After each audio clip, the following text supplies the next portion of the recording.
স্বাভাবিকভাবে আমাদের চর্মচোখে বাস্তবতার নিরিখে যা দেখি, যা দেখতেছি, এটাকে অস্বীকার করার কোনো সুযোগ নাই। অনেকে মনে করতে পারেন যে হুজুর এগুলো তো কোরআন হাদিসের কোথাও নাই। আমি বলি ভাই, বন্ধু আছে, আপনি হয়তোবা কোরআন হাদিসের এলেম সম্পর্কে আপনার জ্ঞান কমতি থাকার কারণে আপনার দৃষ্টিতে ধরা পড়তেছে না যে আসলে এগুলো কোরআন হাদিসের মধ্যে কোথাও আছে। আপনাদেরকে যদি বলা হয় ফেরাউনের নাম কোরআনে আছে না নাই, আপনারা বলবেন হ্যাঁ ফেরাউনের নাম কোরআনে আছে, কারুনের নাম কোরআনে আছে, নমরুদের নাম কোরআনে আছে। এরকম অসংখ্য কাফের বেঈমানদের নাম কোরআনুল কারীমের ভিতরে উল্লেখ আছে। আবার এই কোরআনুল কারীমের মধ্যে নবীগণদের নামও আছে। এখন এই কাফের বেঈমানদের নাম কোরআনুল কারীমের মধ্যে দেওয়ার উদ্দেশ্য হলো এইটা, বা উল্লেখ করার উদ্দেশ্য হলো এই পরবর্তীতে তাদের মতন, ওই ফেরাউনের মতন, নমরুদের মতন, হামানের মতন, সাদ্দাত কানুনের মতন, আবু জাহেল আবুল আহাব সাহেবের মতন কিছু ব্যক্তিবর্গ এই জমিনের আবির্ভাব হবে। তাদের কর্মকাণ্ড হবে ফেরাউনের মতন, নমরুদের মতন, সেই সমস্ত কাফের বেঈমানদের মতন। তার মানে বোঝা গেল কোরআনুল কারীমে ফেরাউনের নাম যদি থাকে, ফেরাউনের কাজের মতন অনুরূপ কোনো কাজ যদি কোনো ব্যক্তি করে, তাহলে সে ব্যক্তিটিও ফেরাউনের মতন, আবু জাহেলের কর্মের মতন বর্তমান যদি কোনো মানুষ এই কর্ম করে, তাহলে সে ব্যক্তিটাও আবু জাহেলের মতন আবু জাহেল। প্রিয় বন্ধুরা, মূল বিষয় হলো মানব রচিত জীবন ব্যবস্থার দিকে মানুষ যখন ঝুঁকে পড়ে, তখন এই মানুষের উপরে আল্লাহর দেওয়া শাস্তি, আযাব, গজব আর নানান প্রকারের মুসিবত চেপে বসে। এটা কিন্তু আমার কথা নয়, এটা মহান আল্লাহ সুবহানাহু ওয়া তাআলার কথা। যেহেতু আমরা বাংলাদেশের মানুষ, এ দেশ সম্পর্কে আমাদের জ্ঞান আছে। 5 মিনিট আগের ঘটনা, সেটাও আমাদের চোখের দৃশ্যমান। মসজিদে ঢোকার আগে কোনো কিছু আমরা শুনেছি, এটা কিন্তু একটা বাস্তবতা। আর এই বাস্তবতাও কিন্তু কোরআনুল কারীমের মধ্যে আছে, হয়তো আমাদের জ্ঞানের অভাব। আমরা লক্ষ্য করে দেখতেছি মানব রচিত জীবন ব্যবস্থার দিকে ঝুঁকে পড়ার কারণে, মানব রচিত জীবন ব্যবস্থাকে আমরা আঁকড়ে ধরেছি, এই কারণে প্রতিনিয়ত আমাদের ভিতরে ফিতনা, ফাসাদ, গোলমাল, মারামারি, হানাহানি, রক্তক্ষয়ী সংঘর্ষ, প্রতিহিংসা ইত্যাদি লেগেই আছে। এই যে গত 2 দিন হলো, গতকাল থেকে আমরা লক্ষ্য করে দেখতে পাচ্ছি যারা সবাই ছিলাম মাজলুম, ইতিপূর্বে সবাই ছিলাম মাজলুম। গতকাল আমরা সোশ্যাল মিডিয়া থেকে শুরু করে প্রত্যেকটা আপনার মিডিয়ার প্ল্যাটফর্মে আমরা যে বিষয়গুলো আমরা অবজারভেশন করলাম, দেখতে পেলাম, যারা ইতিপূর্বে ছিল মাজলুম, উভয়ই মাজলুম, আজ এখন উভয়ে হয়ে গেছে এখন শত্রুতে পরিণত হয়ে গেছে। এটা কি জন্য হলো? আসলে কথা তো ছিল এরকম তো হওয়ার কথা ছিল।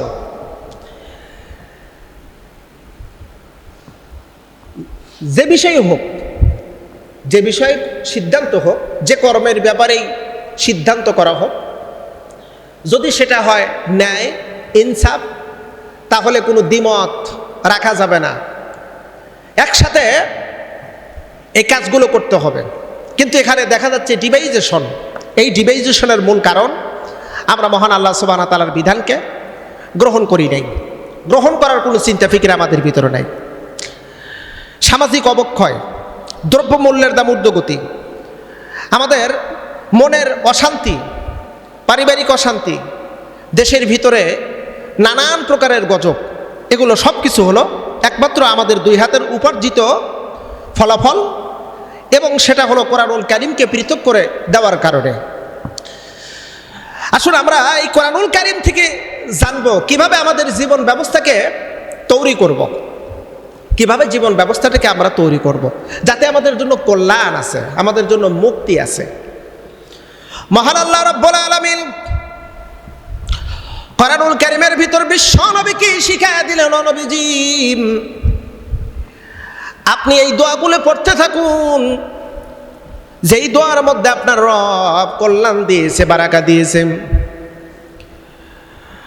আল্লাহ পাক দুইটি দোয়া শিখাই দিলেন, আমার নবীজি দোয়া পড়তে লাগলেন, যেটা আমি আমার খুতবার মধ্যে তেলাওয়াত করেছি। পরবর্তীতে আল্লাহ রাব্বুল আলামিন বলেন, ও নবী, আপনি যখন মানব রচিত জীবন ব্যবস্থাকে পরিত্যক্ত করে এই সমাজের ভিতরে, মক্কা এবং মদিনার ভিতরে আরবের মধ্যে যেই সমাজ ব্যবস্থা চালু রয়ে গেছে, আরবের মধ্যে মানুষের যেই একটা কলহ বিদ্রোহ, যুদ্ধ বিগ্রহ, মানুষের ভিতরে মন মালিন্যতা, একে অপরের মধ্যে অনেক প্রকারের হিংসা, অনবী, আপনি যখন সুন্দর করে একটা মজবুত করে ভিত্তি স্থাপন করবেন, প্ল্যাটফর্ম তৈরি করবেন, ওই সময় জেনে রাখুন আপনার রবের দেওয়া নেয়ামত কোরআনুল কারীম মানব জীবনের সকল সমস্যার সমাধান করে দিবে, সব সমস্যার সমাধান করে দিবে। আল্লাহ পাক বলেন, আনুনাজ্জিলু মিনাল কুরআনি মা হুয়া শিফাউ ওয়া রাহমাতুল লিল মুমিনিন। কোরআন নাজিল করেছি নবী গো, উদ্দেশ্য মা হুয়া শিফা, রোগ নিরাময় করার জন্য, আর রাহমাতুল লিল মুমিনিন, মুমিনদের জন্য রহমত বরকত হিসেবে আমি কোরআন নাজিল করেছি। জোরে করেন একটু সুবহানাল্লাহ। আল্লাহ পাক বলতেছেন, আমি কোরআনুল কারীম নাজিল করেছি। আপনি যখন একটা ভিত্তি স্থাপন করবেন, একটা প্ল্যাটফর্ম তৈরি করবেন, অর্থাৎ আপনি একটা সমাজকে একটা আপনার গণ্ডির মধ্যে নিয়ে আসবেন, অর্থাৎ আপনি একটা রাষ্ট্র কাঠামো যখন তৈরি করবেন, তখন এই কোরআনুল কারীম আপনার রব যে বরকত দিয়েছে, বারাকা দিয়েছে, সেই বারাকা হলো মানব জীবনের সকল রোগের সমাধান করবে আর সকল সমস্যার সমাধান করে বান্দার অন্তরের ভিতরে, বান্দা এবং দেশ জাতির উপরে রহমত বরাকাত নাজিল করবে। এটি হলো আল্লাহর দেওয়া একটা নিয়ামত। কখন হবে? যখন কোরআনুল কারীম দিয়ে একটা প্ল্যাটফর্ম তৈরি হবে, একটা দেশ সমাজ, একটা রাষ্ট্রীয় কাঠামো তৈরি হবে। অর্থাৎ ধরেন এই একটা গ্রাম, এটা একটা আপনার, এই গ্রামটাকে আপনি তৈরি করলেন কোরআন দিয়া,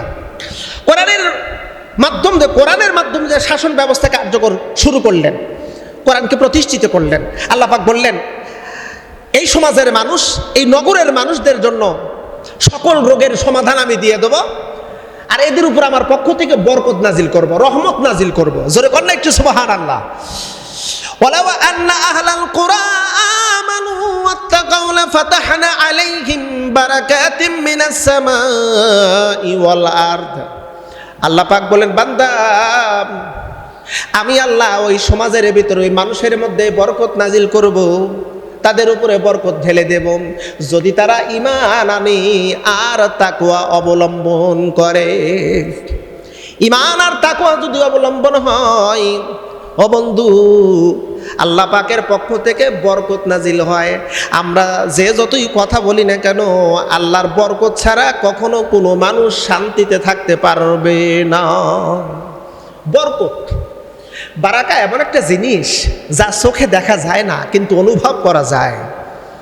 বারাকা চোখে দেখা যায় না কিন্তু অনুভব করা যায় যে